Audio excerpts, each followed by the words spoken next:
Going to get started. Thanks to all the candidates for taking the time to be here tonight, and thank you to those of you in the audience for engaging in this election.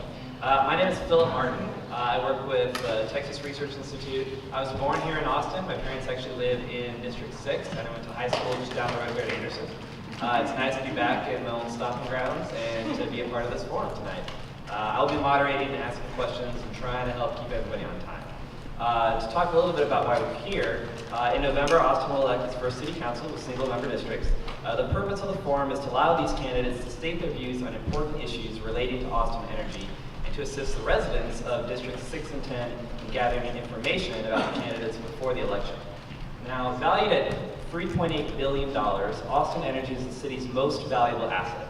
In addition to providing power for the city, its residences, and businesses, Austin Energy revenue supports city operations such as parks, infrastructure, EMS, firefighters, and libraries. Decisions made about Austin Energy also impact climate change, air quality, water use, and affordability. For all of these reasons, Austin Energy is a major responsibility for the Austin City Council. That's why this group of nonprofit organizations has come together to host this series of forums focused on Austin Energy. The participating organizations, Public Citizen, the Seed Coalition, Sustainable Energy and Economic Development, Sierra Club, Solar Austin, Texas Rose, Clean Water Action, Austin Climate Action Network, Texas Drought Project, First Unitarian Universalist Green Sanctuary Ministry, and the Wildflower Unitarian Universalist Church. Well done. Before we get started, we're going to lay out the ground rules. Candidates will be given 1 minute each for opening statements and 1 minute each for closing statements. Time allotted for responding to each question will be stated with the question. I'll give you all a heads up if it's a 1 minute or a 30-second response. Carol will be keeping time and will show cards. This actually going to be Dave. Dave will be keeping time. Dave does not look quite like Carol. Dave will be keeping time and show us cards to indicate how much time the speaker has remaining. Because of the large number of candidates and number of questions, we ask candidates to please respect the time limits and end their responses as soon as time is up. This is a forum, not a debate, so no time will be given for rebuttals. In order to allow all of the candidates an opportunity to be heard, we ask you to remain quiet until the end of the forum. You don't have to be absolutely silent. Also, do keep in mind there are restrooms in the back if anybody needs. You need to step up, get some more water or a treat or anything, or get a water or a treat for your trusty moderator. Both are allowed. After we conclude with our questions, there will be time to mingle with the candidates and ask any additional questions you may have we may not have addressed. By random selection, Matt Stillwell will get to start the opening statements. We're then going to proceed to the right, to the candidate's left, and we're going to alternate so that each candidate gets a different question, and we'll start with District 6 for one question, and then we'll start District 10 for another. Kyla will be walking behind the candidates to facilitate passing the mic around as necessary. Let's go ahead and get started. Matt? Hello. All right. My name is Matt Stillwell, candidate for District 6 for Austin City Council. 24 years ago, my parents moved me to Austin when I was 15 years old in Northwest Austin. I too went to Anderson High School just about a block down the road, graduated in 1993. I'm now married to a wonderful woman named Tiffany. We've got 3 young sons, Hudson who's 10, Truman who's 8, and Wyatt who's 4. I've lived all over Austin. I've lived south of the river at Riverside 935. I've lived in West Austin. I've lived in a couple of places in Northwest Austin. For the last 8 years, my wife and I have lived in the Hunters Chase neighborhood in what is now District 6. Over the last few years, I've spent a lot of time giving back to the community. I've served on 10 different committees. I've chaired 3 of them across a wide range of community groups. I've been putting in hard work to try to make my neighborhood and my community better. That's what 10-1 is all about. I've experienced Austin as a high school kid, as a young adult living and working near downtown, as a newlywed, as a parent of kids, and as a civically engaged community volunteer. My name is Matt Stillwell. I'm here to ask for your support. Hi everybody, my name is Jimmy Flanagan, also running for City Council District 6. I've lived in Austin almost 18 years, 15 of those years in Northwest Austin since I was a student at the university. I'm a small business owner. I started my business while I was at the university out of my dorm room. And most of those years, I've spent my advocacy through chambers of commerce, working on workforce development, job growth, and traffic. I serve on the Chamber of Commerce Transportation Committee. After 10-1 passed, I formed a community group called the Northwest Austin Coalition. And I did that so that we could get neighborhood leaders, business leaders, community leaders from Northwest, including District 10 and what is now District 7. And some of them are here tonight, in order to make sure that we had a voice in both how the districts were drawn and how the issues were dealt with later. In fact, later this month on the 22nd, I'm having an issue about water, and I've got Greg Manzaros, who runs Austin Water, out to talk to folks in District 6. Because at the end of the day, I have spent my entire life working on issues at City Hall and building relationships across the city. Because in this new system, only the person that has experience and relationships are going to be able to make a change at City Hall to make sure that 6 isn't ignored. Thank you, Jimmy. We're going to start now with District 10, and right here to my left, Mandy D. My name is Mandy Dealey. I'm running for Austin City Council in District 10. I have lived in Austin for 30-something years and am proud of the fact that of all the candidates in District 10, I have the greatest breadth and depth of experience in city and community activities. I've served on 6 different city boards and commissions, including the Planning Commission, the Downtown Commission, and I chaired the Waterfront Overlay Task Force that looked at all the development regulations along Lady Bird Lake and made recommendations to the council to make those protections of the lake much stronger.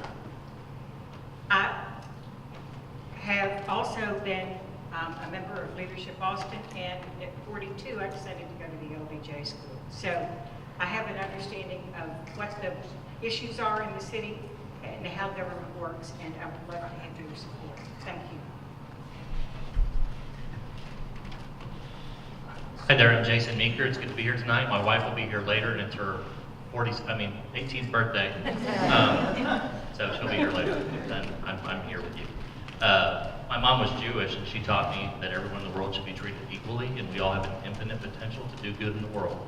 That's how I live my life, and that's why I'm dedicated to my city and the causes I believe in. I'm a leader in my community as the president of my HOA and my neighborhood associations, and I work on many issues in the city. I've helped improve neighborhoods, make developers pay their fair share in fees. I've tried to stop short-term rentals. I've tried to improve our leaky infrastructure for water here in Austin.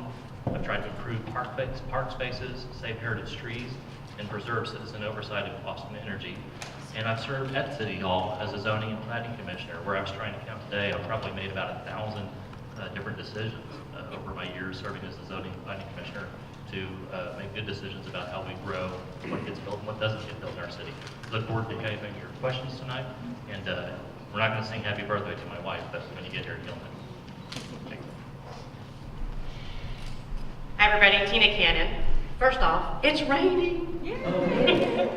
So I'm also a candidate for District 10. I want to tell you a little bit about myself. 1 minute's really short. So I'm a business person. My business background spans several decades. I started early off in my career serving my community as a paramedic in Las Vegas. I then put myself through college and went on to business school and graduated with an accounting degree. I went on to be a certified internal auditor, a financial analyst, and an accountant in the private sector. I'm also an entrepreneur. I've started several companies in town, PetsMD being the most commercially recognized company. I've mentored over 100 different startup companies here in town, served as the entrepreneur in residence at Texas State University. I was a guest business columnist for CBS News. I'm looking to bring real business and accounting leadership and experience to City Hall. Again, my name is Tina Cannon. You can learn more at tinacannon.org. Good evening, and thank you all for giving up your Friday to be here tonight. I'm Margie Burciaga and would value your support for Austin City Council District 10. We need fresh eyes and a soul that cares for this city, that's willing to roll up her sleeves and do the tough work needed to enrich lives and improve quality of life in all of our communities. Having had a financial background, as well as giving to my community since as far back as second grade Bluebirds every year of my life, chairing committees, being presidents, including PTA president, and being a certified life coach will allow me to bring the skill set needed to bridge personalities, meet goals, set goals, and eliminate wasteful spending in the city budget. I welcome you to go to margieforaustin.com to learn about all my accomplishments and how I've given to this community. And I look forward to spending some time and answer some questions with you all tonight. Thank you again for being here. Thank you very much, candidates. We're going to begin with our questions. This is a 1-minute question, and we're going to start here with Mandy Dealey and the District 10 candidates, and then I'll repeat the question, and we'll come back to the District 6 candidates. So question 1, this is a 1-minute question. What is your position on City Council maintaining a full responsibility for governance of Austin Energy, transferring authority to an independent board, or privatizing the utility? I firmly believe the city council should maintain control and oversight of the electric utility.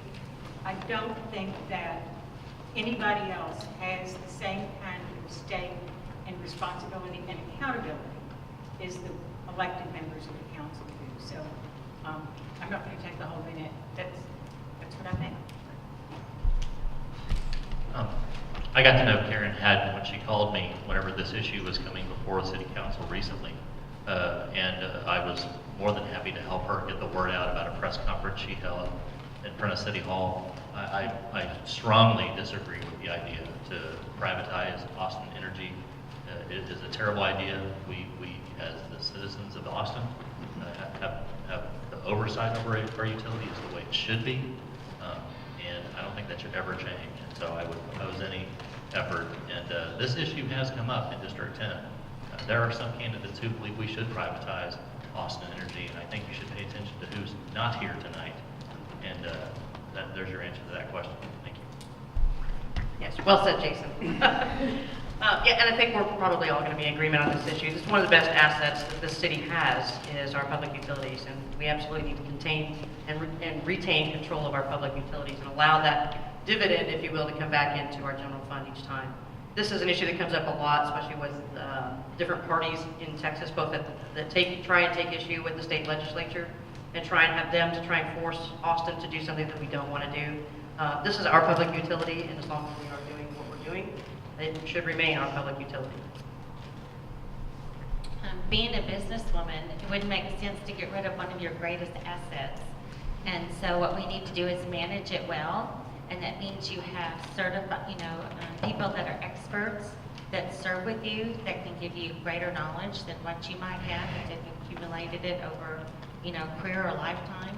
So we need to be looking at that. I'm really big on affordability, so we need to manage these well. There's a lot of mistakes that are being made, like buying an East Texas coal burn, a wood burning plant that's costing us millions of dollars, and nuclear plants that have cost us millions of dollars when they're down. So we need to manage them well. So we need people that have a financial background, that have a business background, that understand the value of an asset and how to protect it, how to run it well. All right, and for our District 6 candidates, again, the question for the audience, your position on City Council maintaining full responsibility for governance of Austin Energy, transferring authority to an independent board, or privatizing the utility. So I would echo what some of my District 10 colleagues have said. The ownership of the utility is one of the greatest things that Austin has going for it. I think it's an opportunity for Austin to press its environmental goals. It's a way to speak through policy about what our priorities are. It should be run like a business, and we should expect to get dividends paid back, and the utility transfers are okay with me. But I would certainly not be in favor of privatizing the utility or delegating any regulatory authority to an independent board. We already have, I believe, an advisory board, and I think that's good enough. When you own such a large asset, the folks who are running in District 6, many of them believe that that's a problem. And it doesn't make any sense to me, even though I have opponents who have already said, well, I've got friends in the Capitol building who I can work with to get stuff done in Austin. You know this is what they're talking about.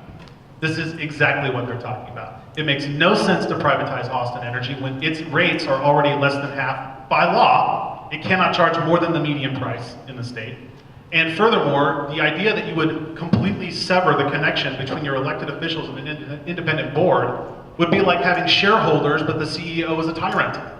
That is not how you run a shareholder-owned business. Neither is it how you should run a public utility. Your elected officials should have authority in how Austin Energy is run, and those elected officials are responsible to the shareholders, who are the citizens of Austin. All right, thank you. We're actually going to stay right here. There's a quick follow-up. This is a 15-second question to that one. Starting with Jimmy Flynn. What is your position on City Council obtaining its own consultants to provide technical support to council members rather than relying solely on Austin Energy staff for information? I think council members need separate opinions on a variety of things, including Austin Energy. I think the fact that the voters didn't give council members their own city attorney is a problem, just as I think this would be a problem Council cannot be dependent upon the city manager and the folks underneath the city manager to get all their information. There needs to be independent information. So I run a business, I run an insurance agency. I do not know much about running a multi-billion-dollar utility, so I would definitely be in favor of having some consultants to provide technical support. I'm going to need that to make the decisions that we're going to be tasked with making as city council members. So yes, I'm in favor of this. All right, great. And then over here with District 10, Jason Meeker. We'll start with you. Again, your position on City Council obtaining its own consultants to provide technical support to council members rather than relying solely on Austin Energy staff for information.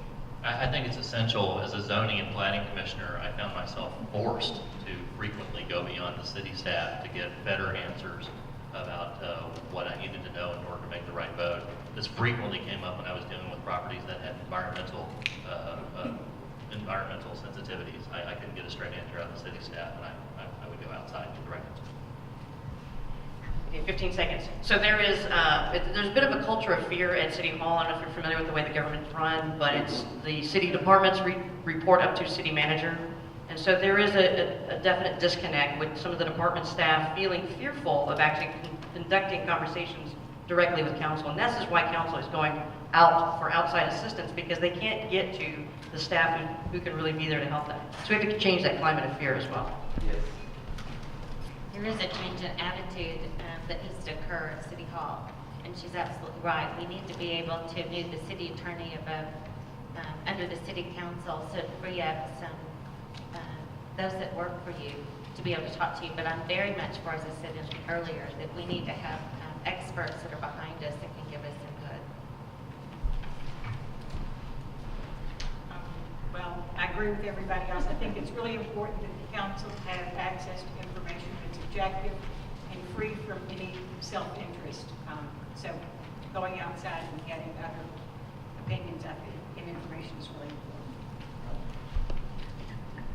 All right, this is question 3. This is a 1-minute question, and we'll start over here with Tina Cannon. Where do you stand on achieving Austin's climate protection goal, including implementation of the goal adopted by the City Council and the Affordable Energy Resolution of making Austin energy generation resources carbon-free by 2030? So, I don't know if anybody saw, there was a recent report by PricewaterhouseCoopers, an accounting firm, right? As a fellow accountant, I kind of feel their pain. And so, the accounting firm came out this week and stated that not only is climate change real, it is going to be catastrophic, not in the next generation, not 100 years from now, but in 30 years, in 20 years. It is an absolute catastrophic situation if we're not doing everything we can as a globe. We need to be starting at the micro level, and that means right here in our own backyards, and doing everything that we can to support reducing the amount of carbon footprint that we have, closing things like water treatment plant number 4 that do us no good, closing down that biomass plant, and actually having the initiative to do that, and being able to really have an impact on climate change here in Austin at the local level, and then all the way up to the national level. We should be setting the standard, not only in Texas, but for the rest of the country. Austin should be an absolute leader in reducing our carbon emissions. Well, being a businesswoman again, it's important that we have a viable business plan that shows us how we're going to get there. We can have these great ideas and want to do it, and they're admirable, of course, but we've got to have a plan, not just saying that we want to do that. We don't want to lock ourselves in to what new technology might be on the horizon. And it concerns me if we just lock ourselves solely into like solar. Yes, we know that there is a climate change, but we've got to understand, where does the climate begin changing and how far does it go back? Where did the data begin? Or how much has to do with the fossil fuels and the emissions? And we need to be able to record it before we make the decision about how we're going to get there. And we've got to put the money in place about what it's going to do. Otherwise, it's going to come out of all of our pockets, and there'll be more people leaving Austin than already are. We work well together. Okay. I think that the goals are really laudable. However, I am a little concerned that we don't forget the ratepayers in all this. So I want to be just as green and aspirational as we can be, but we have to remember that this is a utility that belongs to Austinites, and we have to remember that they pay the bills. So I don't want to see us overburden the ratepayers.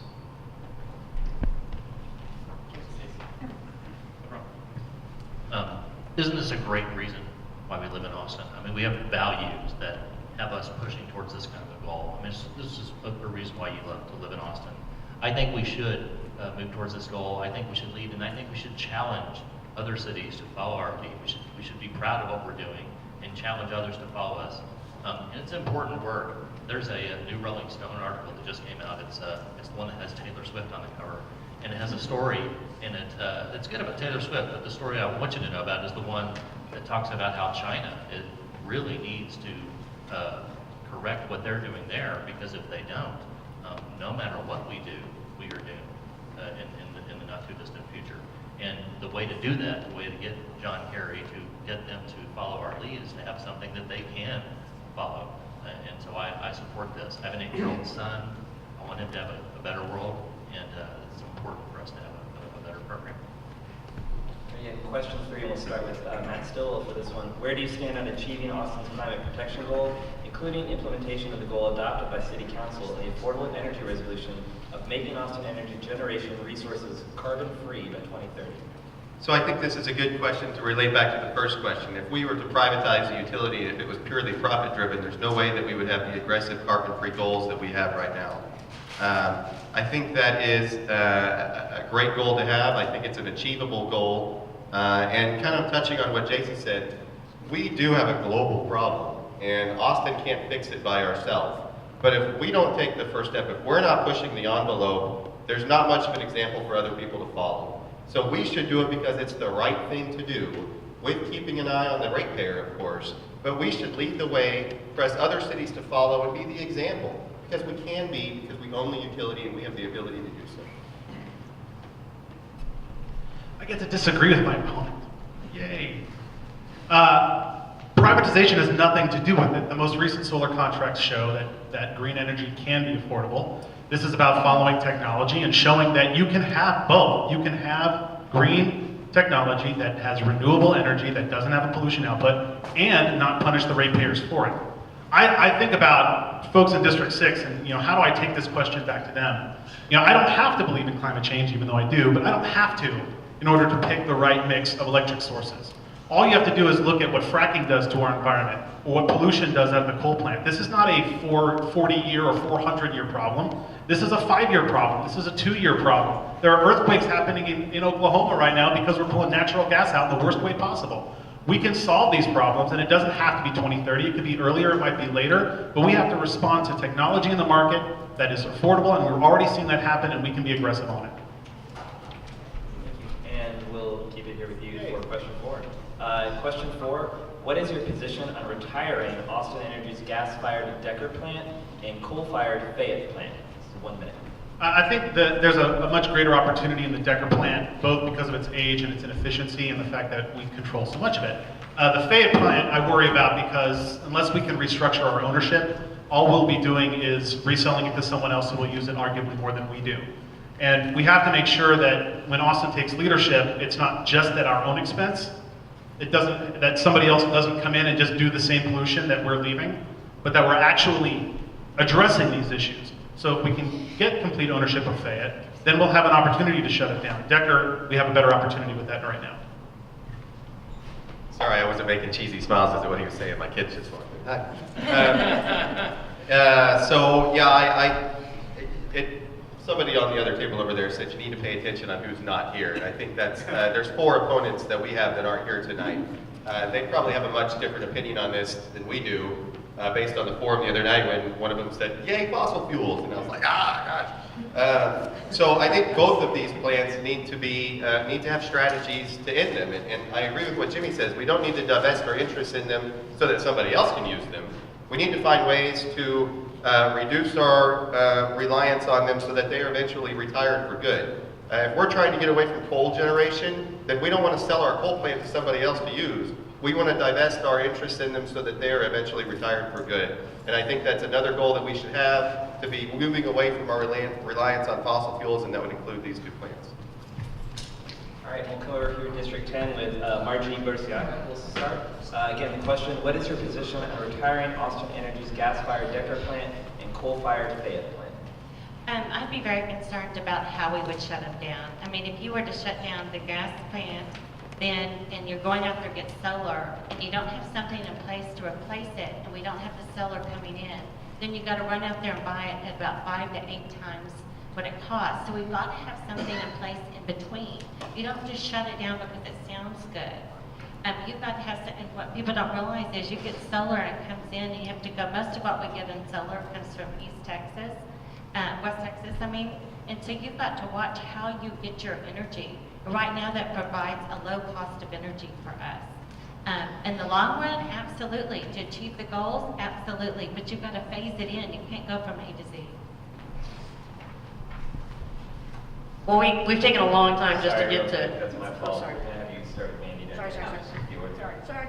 No worries. Actually, I could hardly say, give you an answer better than what the two candidates over there said. Phasing out the two plants is absolutely critical.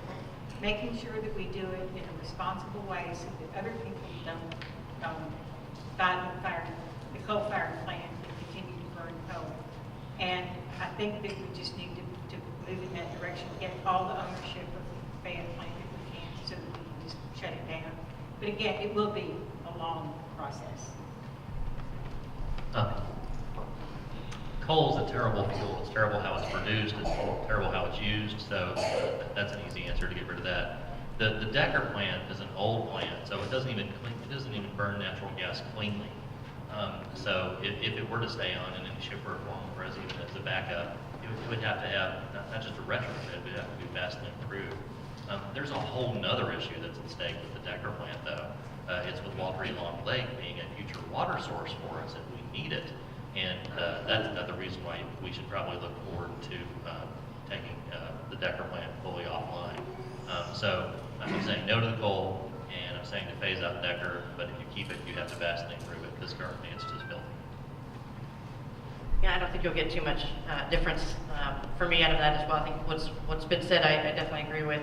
The issue is leadership, and we've been talking about this for a long time.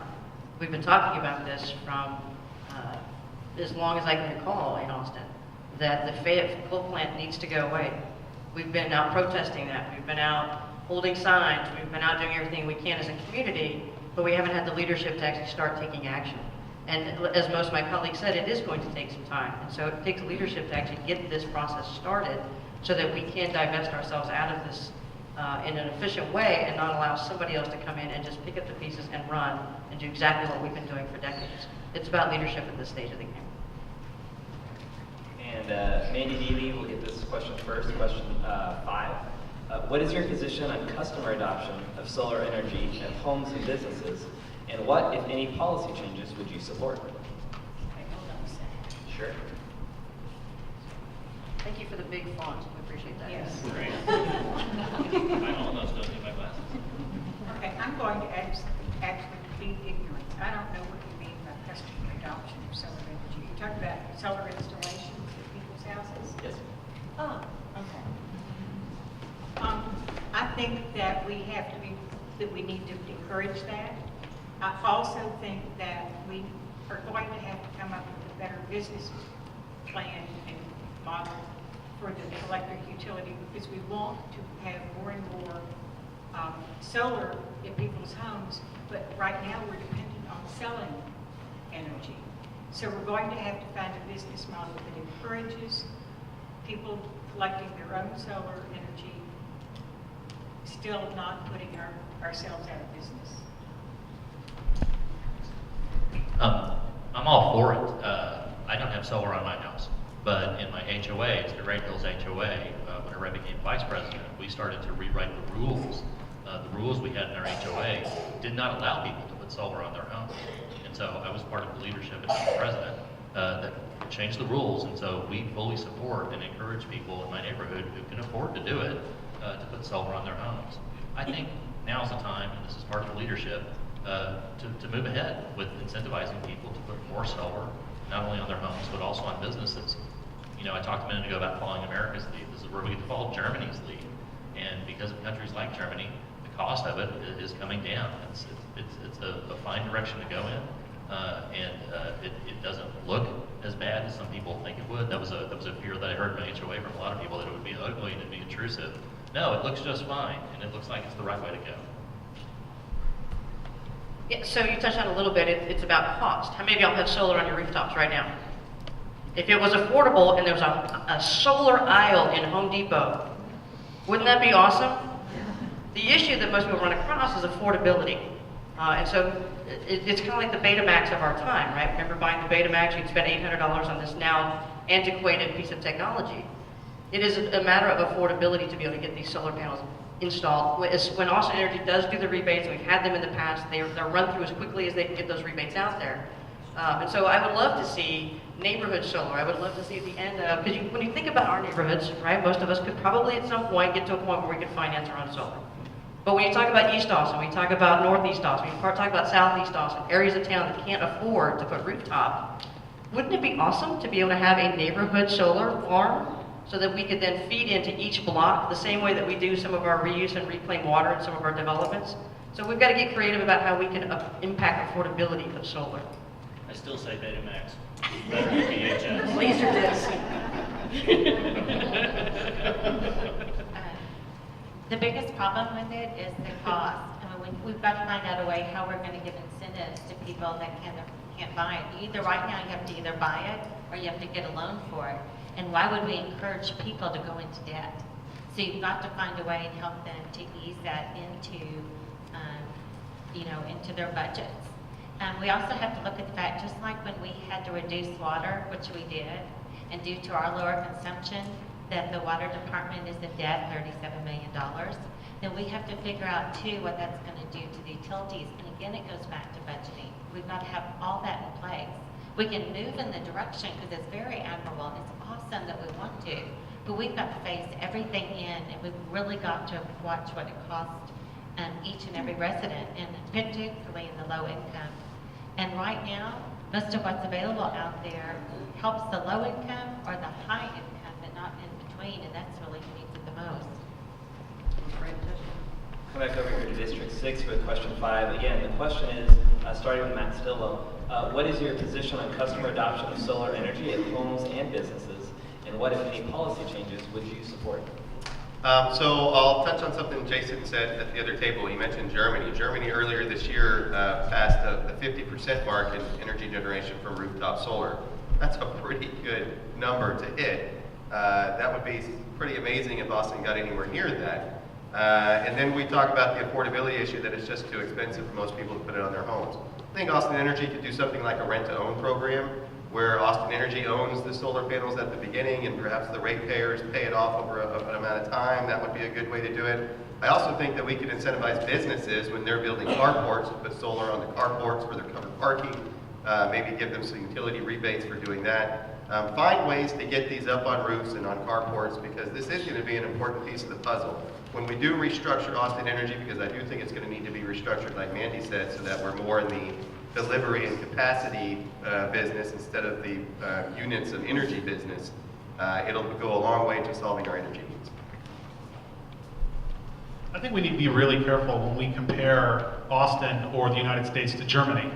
They have different land use issues, they have different climate, they have different weather, they have different options in terms of what their government is willing to fund or not do. When we think about the costs and the impact on utility rates, we try to talk about affordability and we talk about property taxes, but pretty much every Austinite spends more with Austin Energy than they do in the city portion of their property tax. And if we think about the cost of institutional or infrastructure level solar, how does that cost compare to individual home solar? And if we're going to accomplish these goals, then we need to make sure that every dollar we spend on green energy is spent with the most efficient energy we can find. And if it makes more sense to build it in mass because the United States has that kind of land and it's got big deserts and we can get that kind of efficiency, then that's what we need to be able to do. And the other thing we have to remember about District 6, huge portions of District 6 are not in Austin Energy. They're with Pertinalis. And those folks are really mad that they don't get anything on solar, and Pertinalis isn't listening. So District 6 has an opportunity to work regionally to get some of these problems solved. Thank you. This is question 6. This is a 1-minute question. How should the water use requirements for energy extraction, such as fracking and energy production, affect the selection of Austin Energy's resources? I'm so glad this question came up because I forgot to mention it earlier when we talked about Decker and Fayette. The water impact, arguably, is the most dramatic issue. I mean, energy, you can build another plant and create more of it. Water, the water we have is the water we have. And we can't separate these two things and treat them like they're differently. The water resources have to be protected first because you cannot go out and create water. And you might hear people talk about desalination, but you want to talk about an affordability problem, talk about desalination. But you have to be considering these issues when you're doing your energy use, and you can't just think about the water in Lake Travis. Although I will say, District 6 is the only district that touches Lake Travis, and this district has a unique leadership position to take on water, because we're the one district that has to see that every single day. So when we're talking about our energy mix and the portfolio that Austin Energy has, water needs to be right at the top of that list.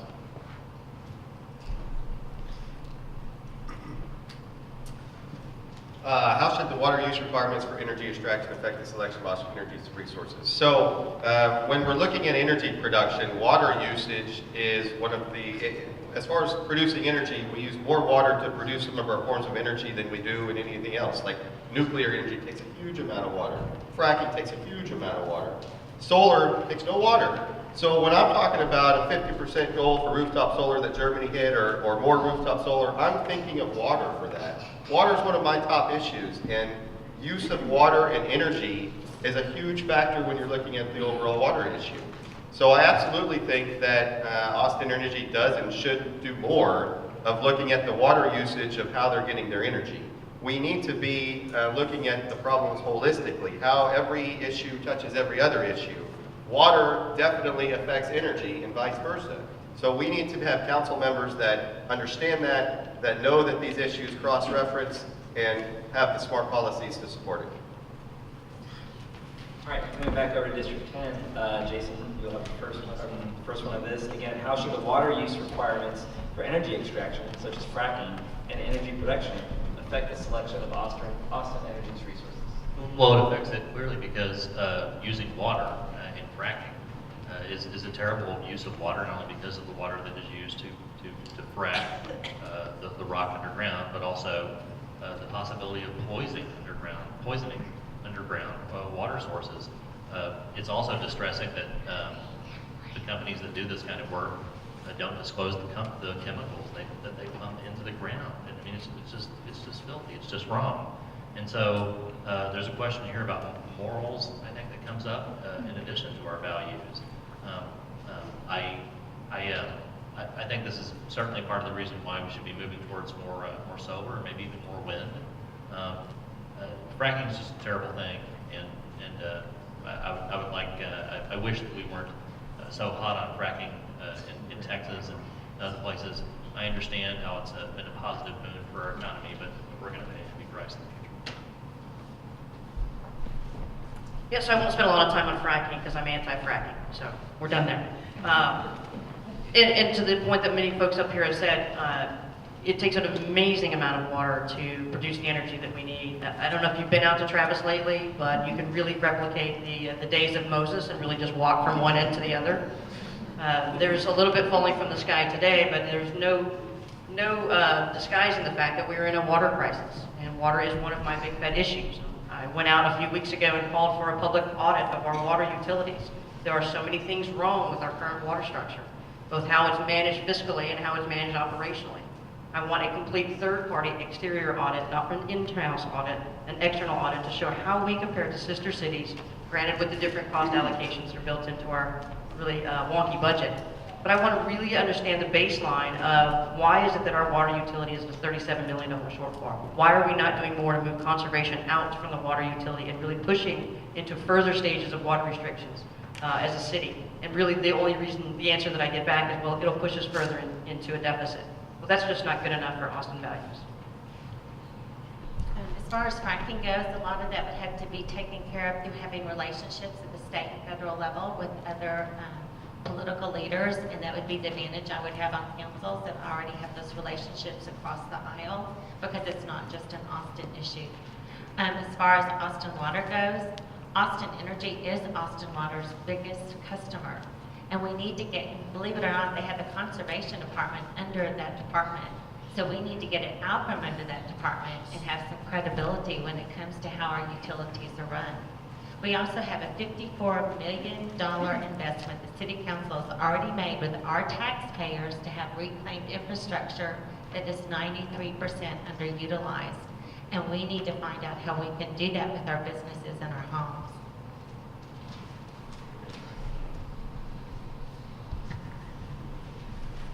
I think that overall resource efficiency should be a major consideration in any place we look for other energy resources. So I wouldn't be in favor of getting our resources from fracking or from anything that uses more water than. Anyway, I mean, I'm not for it, sorry.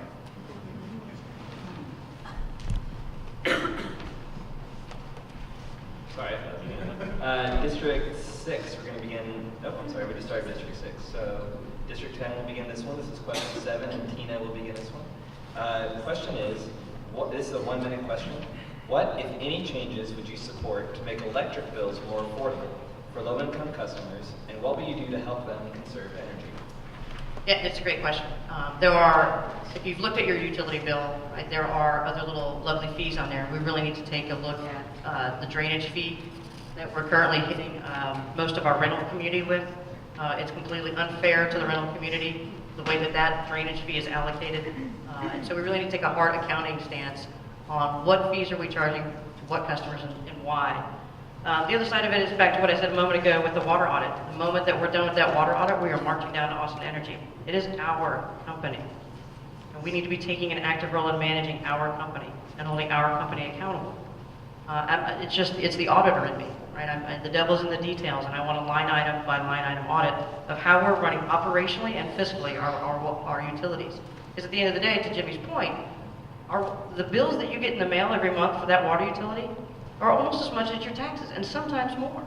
And so we really, really need to be taking a hard look at, this is one of the most impactful things when it comes to affordability in some of the lower economic areas of Austin.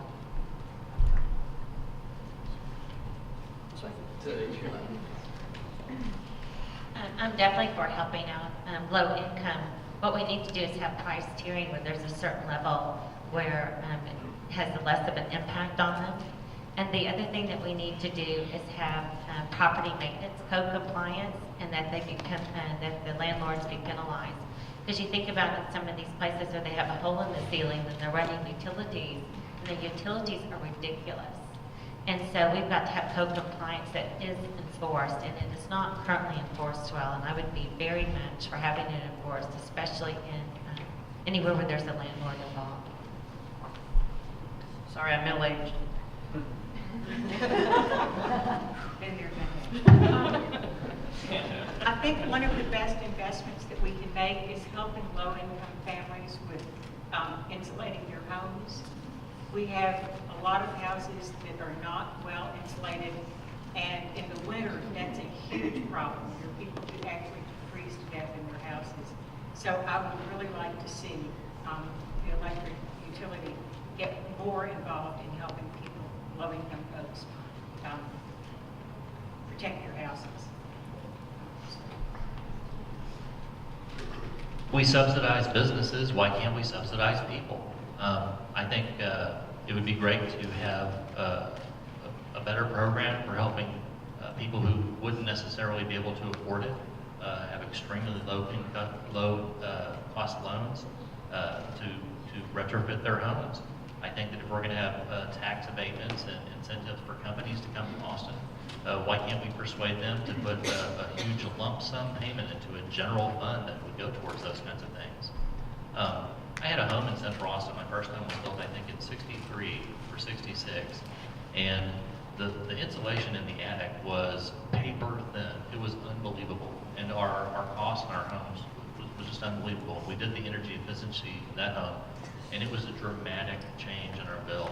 I mean, it's better for the individual ratepayer. It's better for us as a city because we wouldn't have to produce so much energy when it's being wasted in a home that is not efficient. Now we're to District 6. Matt, again, question 7 is, what, if any, changes would you support to make electric bills more affordable for low-income customers? What will you do to help them conserve energy? So there's a lot of programs currently available through Austin Energy, and I would certainly support continuing those. But I think when you're talking about low-income customers of the utility, you're mainly talking about renters. And so one of the things I would be in favor for is phasing in over several years some requirements on landlords to maximize the energy efficiency of the homes that they own. And I think you'd have to do it in a smart way and in a way that wouldn't just decrease the utility bills, but increase the rent. You'd have to do it in a way that would result in a net decrease of overall cost for the renters. I think that's one strategy that you could use. I think that, of course, the energy efficiency programs that Austin Energy has, where we go in, we help them with their weather stripping, we help them with their installation. Those are programs that we need to continue and maybe expand to include more of people that are under the poverty level and above the poverty level up to a certain extent, because there's a lot of working poor people in Austin that need help too. I think the affordability issue is pretty impactful here. If you start requiring landlords to implement these types of changes, the rents will go up, period.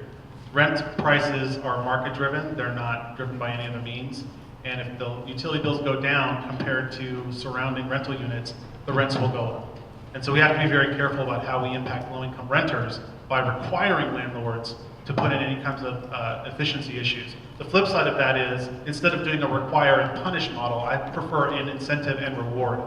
Make sure that you educate folks on what these values can mean and how you can implement them, especially for homeowners. Homeowners have a much bigger opportunity to do these types of things. Again, I'm a renter myself. My utility bill is very low, but when I was a homeowner, my utility bill was astronomical because there was about 400 more things I could be doing in my home to impact my rates as opposed to my rent.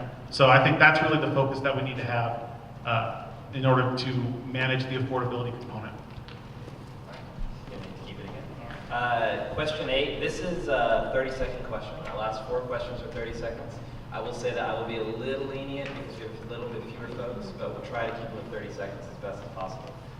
So starting over here, what is your position on the continued use of utility subsidies to industrial and large commercial customers?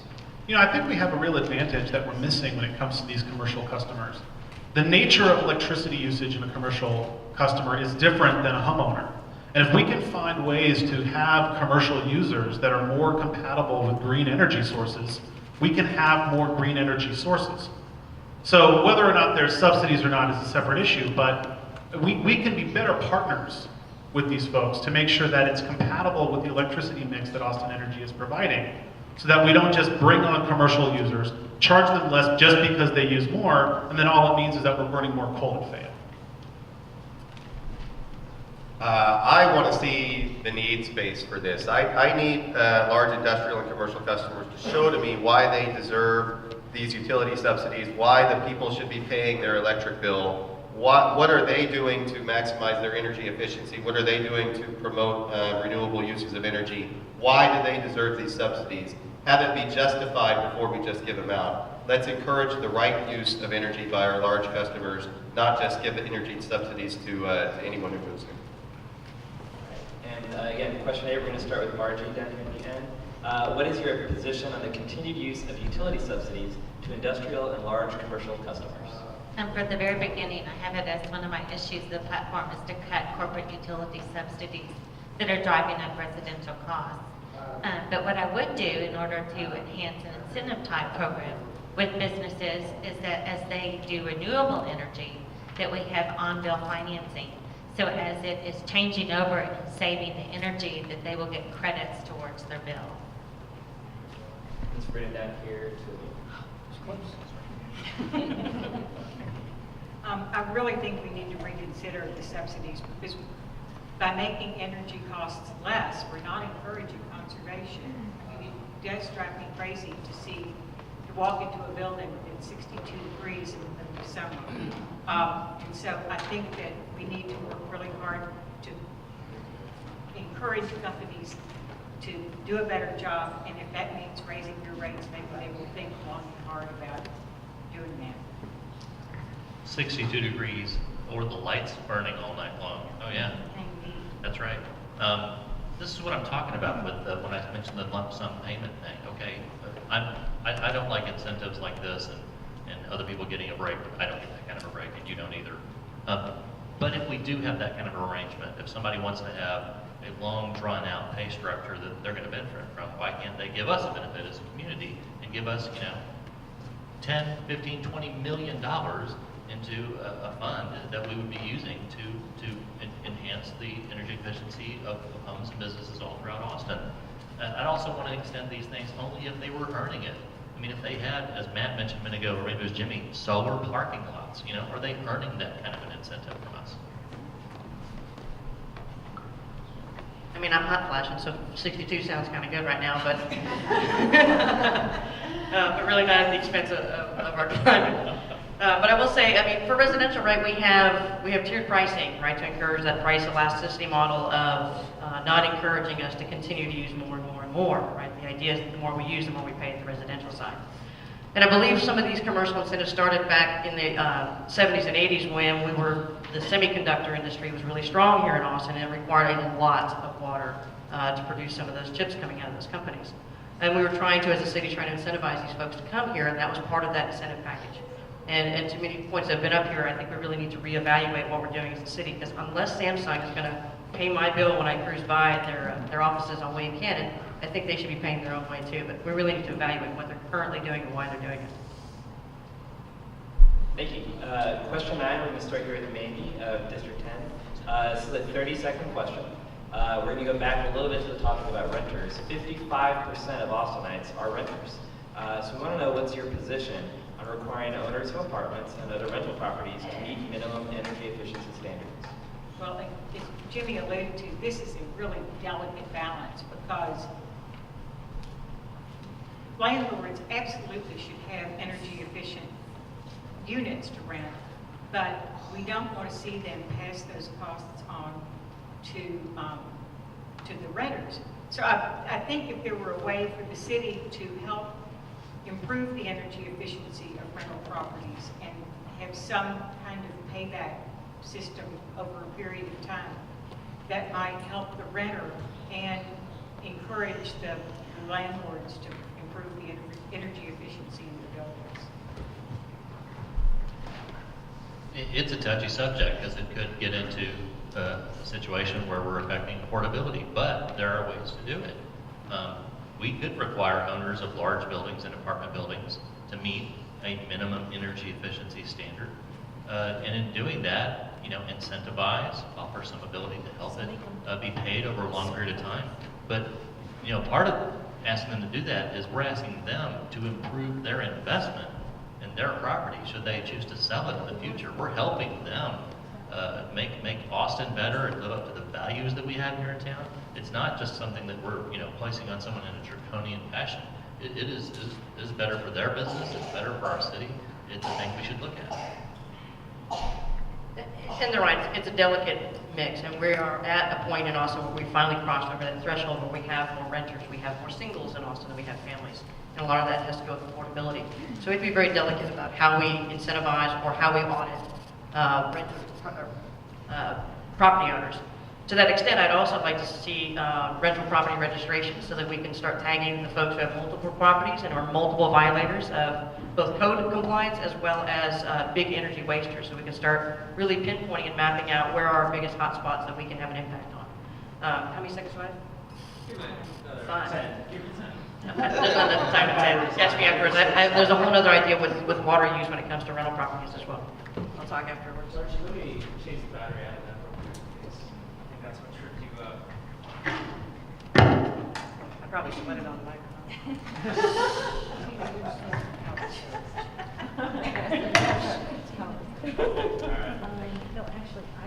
That worked. I think our biggest issue really has to do with having property maintenance code compliance, and it's not enforced currently well at the city level. And if we would just do that, then it would help some of these buildings be energy efficient. And what some of the others have said too, if we would do some way to incentivize some of these property owners, it would be very useful too. So that it would help create, so it would create raising their rents.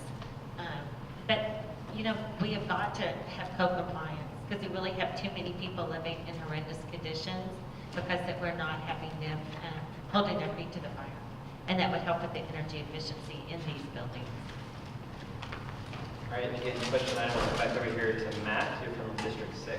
55% of Austinites are renters. What's your position on requiring owners of apartments and other rental properties to meet minimum energy efficiency standards?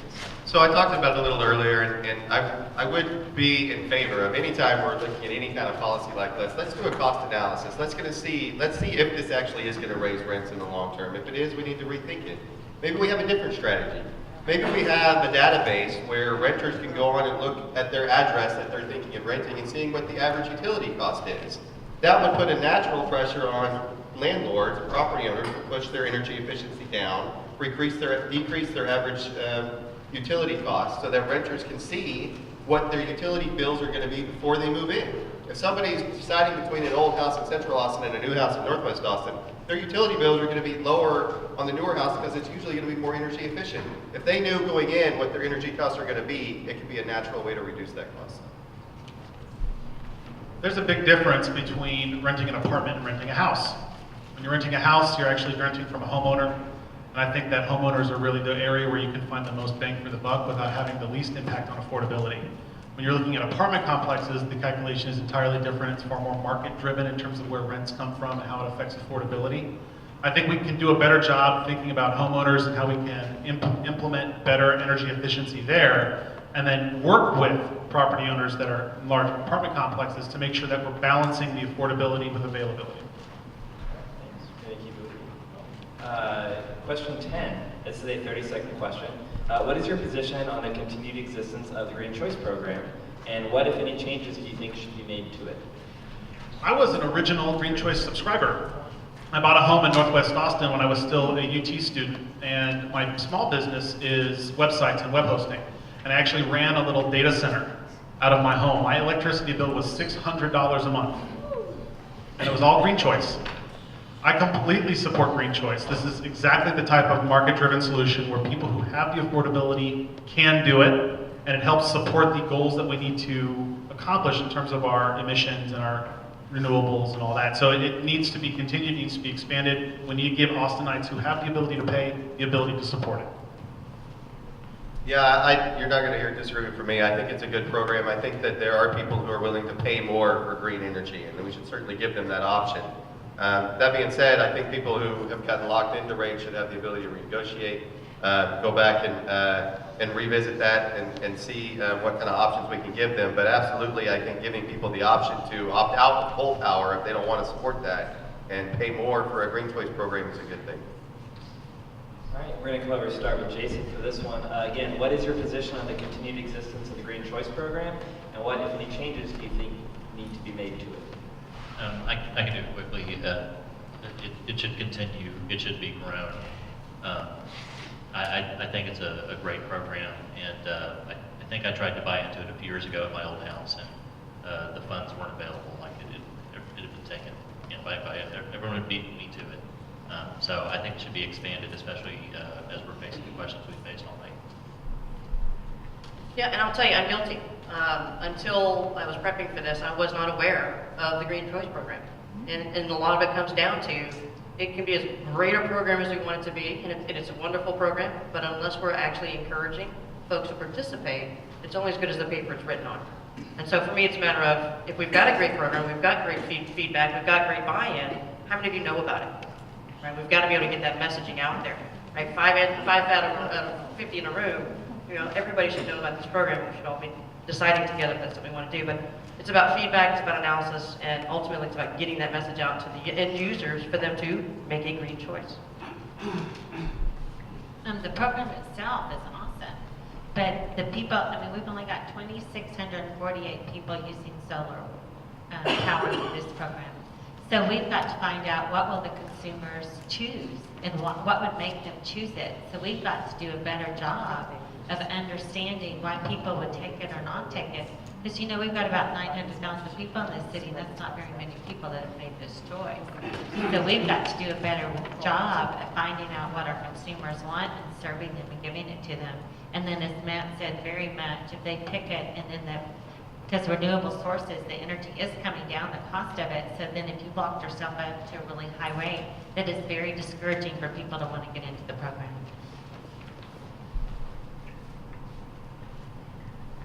I support the program. I agree with Tina that we need to do a better job of publicizing it. And again, making sure that rates are renegotiable, but I think that we should absolutely keep it and encourage more people to participate. All right. Tina, you'll actually get this one. This is our last question of the evening. 30-second question. Austin Energy owns a 16% share of the 2 South Texas nuclear reactors, which are set to retire in 2027 and 2028, but may be relicensed. Do you favor keeping, adding to, or phasing out nuclear power as an energy source for Austin Energy? Yeah, so 30 seconds is a really long time to say I support phasing out nuclear power from our Austin Energy Resource Plan. 28 seconds left, go. Oh, Sorry.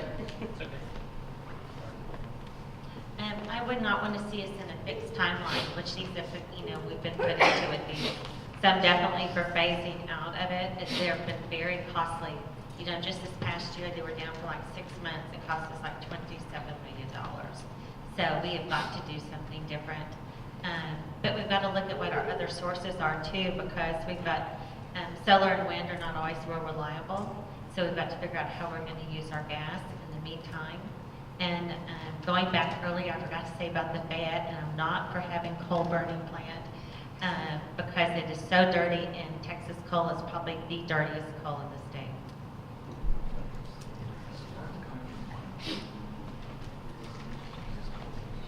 Phase it out. I'll give you my honest answer. Before the Japanese, before the tsunami in Japan, I would have been a proponent for continuing with nuclear power because it's clean. But with that disaster, Fukushima power plant, which is still going on, it is morally wrong to continue a use of nuclear power. I mean, we couldn't stand the Deepwater Horizon disaster that occurred in the Gulf. Can you imagine what would happen with a disaster like that right on our coast?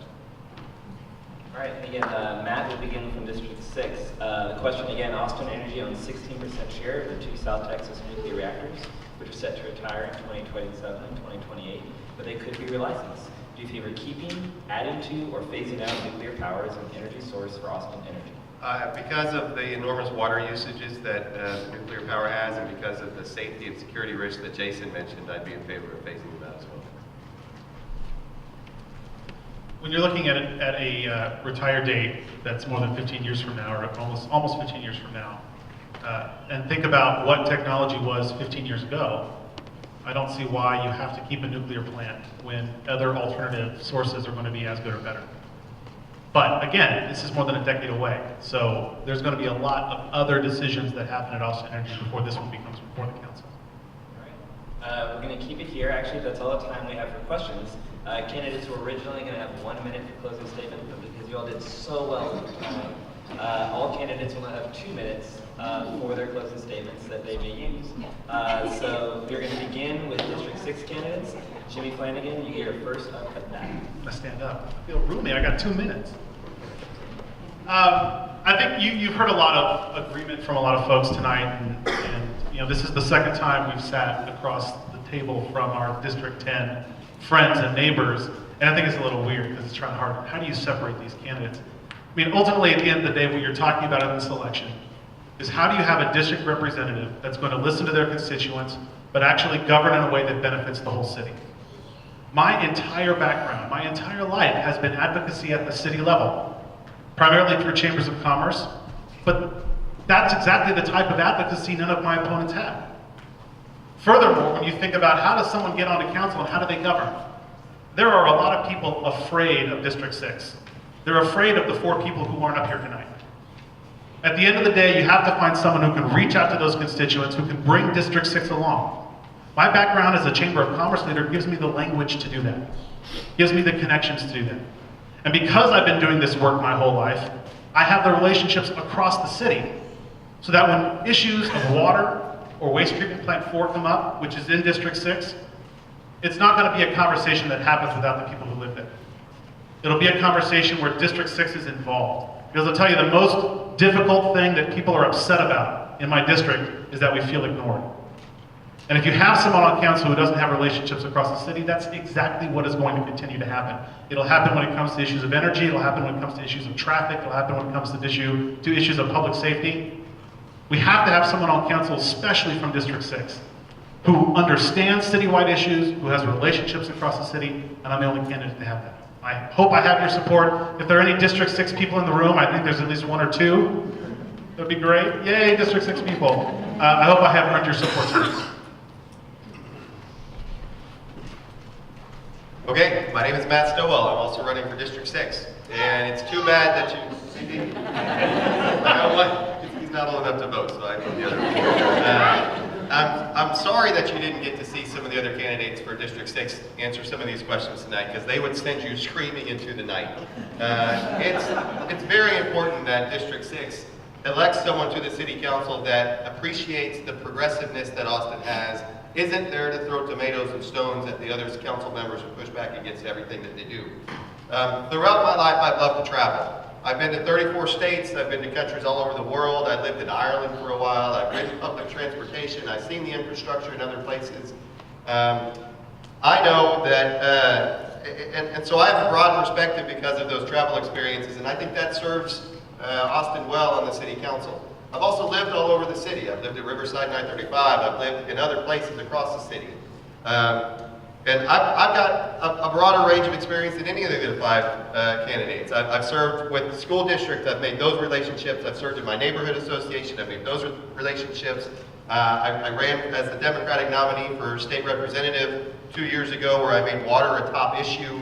I'm making water a top issue again in this campaign for city council. I made a lot of connections at the legislature. I can get things done across not only the city council, but across the different layers of government that combine to affect your life. I'm Matt Stillwell. I appreciate the character of Austin, what it once was, what it can be again. I told you in my opening statement that I've experienced Austin in a number of ways. As a high school kid going to Anderson just down the road, as a single guy living in downtown Austin, as a newlywed to my wife Tiffany back there, as a parent to my other kids in the room here, as a community volunteer. Those kind of experiences, that kind of work in the community, that kind of whole Austin view, as well as the work I've done in my neighborhood, make me uniquely qualified to serve on the city council. I'll be ready to go from day one. My name is Matt Stillwell. I'd love your support. Thank you, Matt. We're going to go to the District 10 candidates. And Margie, you were the first one with our 2-minute, and then we'll go to Mandy and Jason and then Tina. Well, given that we're at a crossroads in Austin, we're taking a philosophy of for too long, that if we don't build it, they won't come. Well, guess what? They came, and they're still coming. And so we need to plan together how we're going to handle that. And we've got to look at what is our priority. We've got to prioritize together of what that priority will be. Is our highest priority affordability when no less than 1 out of 4 of us is saying they're going to have to move if their taxes and fees continue to rise? Or is our #1 priority to be the greenest city in the nation? Admirable, yes. But how affordable is it? And how to get there? Or is our greatest priority to have a multi-transit system with rail? My daughter lives in Boston. It's awesome. But what will it cost us, the taxpayers? So we've always got to go back to the affordability and what it's going to do to each of our pocketbooks. I believe in bringing the government to the people and bringing it out, and so that when it's 4 o'clock and it's a commission downtown, that not all of us are racing downtown to get there. We need to bring the government here. We need to have offices in each of our districts where you have an open door. Right now, if you were to email every one of your council people, I bet you wouldn't get an answer to your email. That will not happen under my watch. There will be people on staff that will know and let me know that you need to hear from me, from us, from your council, that you would need to hear from us. That's what you'd get. And a vote for Margie would be for strong leadership. It would be for tax cuts, and it would be for integrity that will bring transparent, effective, and efficient government to the people of Austin. Thank you. Me. First of all, I want to apologize. I am off my game tonight, and you all deserve better, and I wanted to be better for you, so I apologize. Of all the candidates running in District 10, I have, as I said earlier, the greatest breadth and depth of community understanding and experience. I sat 7 years on the City Planning Commission. At the same time, I was on the Downtown Commission and chaired the Waterfront Overlay Task Force that looked at all the development regulations on Lady Bird Lake. I have a track record that has demonstrated that I always vote in favor of the environment. I voted against Perry Lorenz wanting to cut down a heritage tree in downtown Austin. I voted to make sure that impervious cover limits were always as low as they possibly could be on any zoning. I've been accused of being an insider because of my board experience, but the fact is I have been an observer, a very close observer to how the city operates, what works, and just as importantly, what doesn't work. I know that I can be a responsible, responsive council member starting on day one, and I'm proud of all the endorsements I've gotten. I've been endorsed by the Central Labor Council, by AFSCME, by the Workers' Defense Fund, by the National Asian American Organization, PAC, by the Austin Environmental Democrats, and Clean Water Action. I'm absolutely committed to being a Green Council member and to serving the best interests of all of Austin. Thank you. Thanks again for coming out tonight. I have a solid record to run on, and I have experience at City Hall also, and I have not gained the greatest amount of money in this race, nor a lot of the endorsements, because I don't vote the way the developers like, big developers, and I did that whenever I was on the Zoning and Planning Commission. My favorite vote I ever took on the Zoning and Planning Commission was when I turned down someone's application to change the zoning and saved a beaver dam in the process. I know it's totally pandering to this crowd, but hey, I saved a beaver dam. How often do you get to say, I saved a beaver dam? Since I'm in front of you, I also want to say that I support Save Our Springs, the Sierra Club. I also give money to the Environmental Defense Fund. And I also want to say that it's important when you looking at all the candidates, the ones that are not here tonight, and us, that you make sure you get straight answers from the candidates. You make sure that we tell you the truth on all these issues, and also things like the Austin Oaks PUD that's been proposed over here at Spicewood Springs and Mopac. The decision on that is easy. It's a flat out no. And that's what you should get from any candidate you want to vote for in District 10. You know, I started off tonight and talking about my mom and how she taught me to do good in the world, and I didn't know I was going to have an extra minute, so I'll try not to bore you with the story. I ran in 2008, and during my campaign, I was accused of doing an ethics violation, and that a complaint had been lobbed against me at the Texas Ethics Commission. And I found out after the election that no ethics complaint had been filed. A press release had been issued. So in 2009, after I lost my election, with no intention of ever running again, I went to the Capitol and I originated 2 bills that went through the Texas legislature, and they were passed into law and signed by Rick Perry to improve ethics law here in Texas, to make sure that that dirty trick in politics would never be played on anyone else again. I didn't think I'd ever run again, and so it would never affect me personally, but I didn't want that bad thing to happen to anyone else ever again in Texas, and it hasn't. Thanks. Yay, and the last one. Thank you guys so very much for staying so late with us and being concerned about your city. Thanks to Kaiba and team for putting this all together. I really appreciate that. So folks, again, my name is Tina Cannon, and as you've heard from many of the colleagues up here, we're pretty aligned on most of these issues, which is why this group showed up tonight. With you, I wish the other guys would have been here just for fun. So many of my colleagues have identified themselves as City Hall insiders, as somewhat experts, kind of positioning themselves as almost incumbent-like in their race. And they love the long list of accolades along the way. You know, and like any incumbent, you have to really ask yourself that age-old question. Are you happy with the way things have been going? Are you happy with the ever-increasing property taxes? Are you happy with the way our utilities are being run? Are you happy with the multi-million-dollar blunders of city councils and boards and commissions of the past? And if you are, great, then keep on the same path you're going and let the insiders stay. If you're ready for real-world experience, real-world management, and real-world accounting to take control of city council and use these boots for more than just decoration, then folks, I urge you to take a look at my campaign. I urge you to take a deep dive into each one of these candidates and decide who's really going to roll up their sleeves and work for you. This campaign is already working so very hard. We're out there knocking on, this week, 13,000 doors. We've made over 10,000 phone calls to residents. We are sadly, we are the ones that are donning all your neighborhoods with pink flamingos. That is us.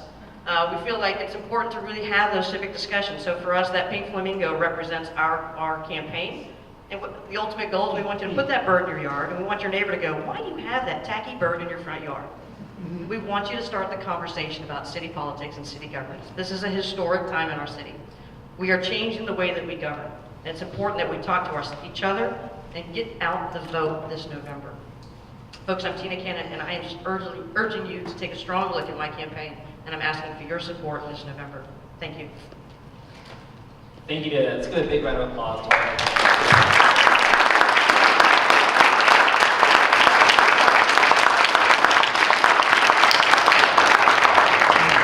that concludes our evening. Thank you again to everyone in the audience for coming out tonight. Feel free to mingle with the candidates and stay around for a little bit. Thank you. Thanks all.